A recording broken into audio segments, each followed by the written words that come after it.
بسم اللہ الرحمن الرحیم۔ السلام علیکم دوستو، میرے ہاتھوں میں اس وقت ماہانہ ترجمان القرآن اکتوبر 2022، اس میں ٹرانسجنڈر ایکٹ کے حوالے سے چند مضامین ہے، تو میں چاہتا ہوں کہ یہ مضامین آپ کے ساتھ شریک کر لوں، اس لیے کہ ٹرانسجنڈر کے حوالے سے اس وقت پورے ملک میں ایک غیر یقینی صورتحال کی فضا ہے۔ ہر کوئی اپنے حالات کے مطابق اور اپنے خواہشات کے مطابق وہ ٹرانسجنڈر کی جو تعریف ہے، ڈیفینیشن ہے، وہ کر رہا ہے، اور جو ٹرانسجنڈر کا بل پیش کیا گیا ہے اس کے اوپر اپنے خواہشات اور اپنے جو ان کی سمجھ بوجھ ہے اس کے مطابق ہر ایک اس کے اوپر کومنٹس کر رہا ہے۔ تو یہ ترجمان القرآن اکتوبر 2022 کا، اس میں اس حوالے سے تقریباً 3 مضامین جو ہے وہ چھپ چکے ہیں، شائع ہو چکے ہیں۔ تو اس کے صفحہ نمبر 73 کے اوپر ڈاکٹر ام کلثوم صاحبہ ہے اور میڈیکل سائنسز کی یہ استاد ہے لاہور میں، ان کا ایک مضمون شائع ہو گیا ہے جس کا عنوان ہے ٹرانسجنڈر ایکٹ، چند توجہ طلب پہلو۔ اس مضمون کے اندر ڈاکٹر ام کلثوم صاحبہ نے قرآن و سنت کے حوالے سے ٹرانسجنڈر پر بات کی ہے، تو وہی حصہ جو قرآن و سنت پہ مشتمل ہے میں اس کو چھوڑ دیتا ہوں۔ اگر کوئی اس کو پڑھنا چاہے تو یہ ماہانہ ترجمان القرآن اکتوبر 2022 کا یہ نیٹ کے اوپر جو ہے بھی موجود ہے، آپ وہاں سے اس کو پڑھ سکتے ہیں۔ لیکن جو میڈیکل سائنسز کے حوالے سے ان کے جو تجربات ہے وہ یا ان کا جو موقف ہے، چونکہ وہ ایک اس شعبے سے تعلق رکھتی ہے ڈاکٹر ام کلثوم، تو وہ میں آپ کے سامنے رکھ دیتا ہوں۔ وہ اپنے اس مضمون ٹرانسجنڈر ایکٹ، چند توجہ طلب پہلو، اس میں وہ لکھتی ہے کہ اللہ کی عطا کردہ جنس، اصولی زوجیت اور اس کے نتیجے میں طریقہ تناسل اللہ کی تخلیق کردہ نشانی ہے، یہ سب اس کی قدرت اور حکمت کا اظہار ہے۔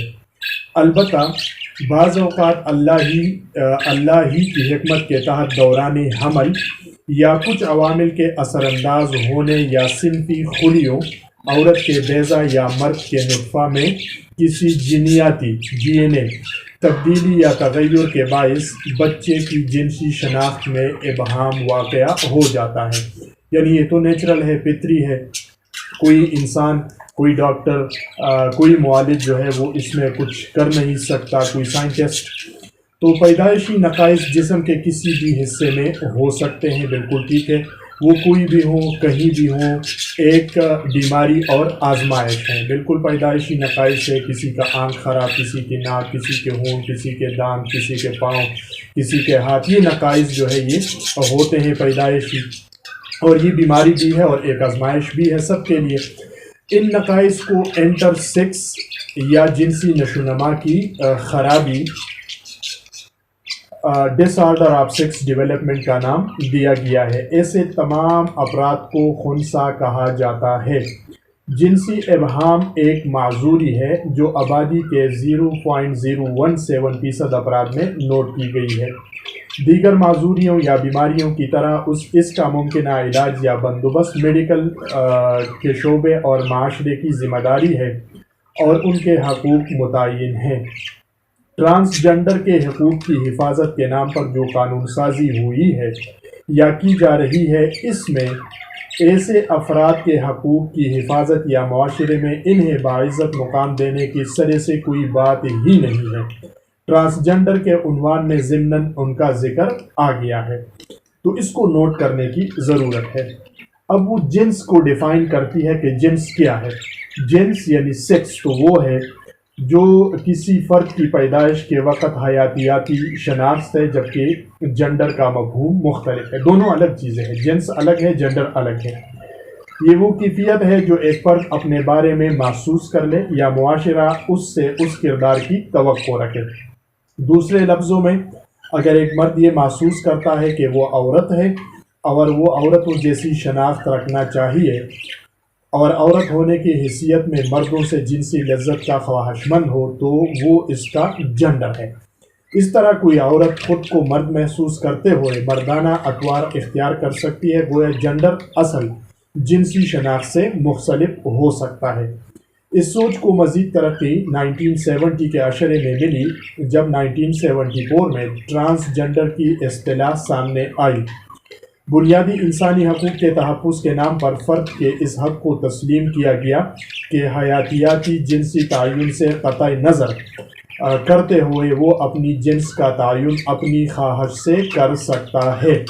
ایک مرد کو اپنا مرد ہونا پسند نہیں ہے تو وہ عورت بن سکتا ہے، اور کسی عورت کو اپنا عورت ہونا اچھا نہیں محسوس ہوتا تو وہ مرد بن سکتی ہے۔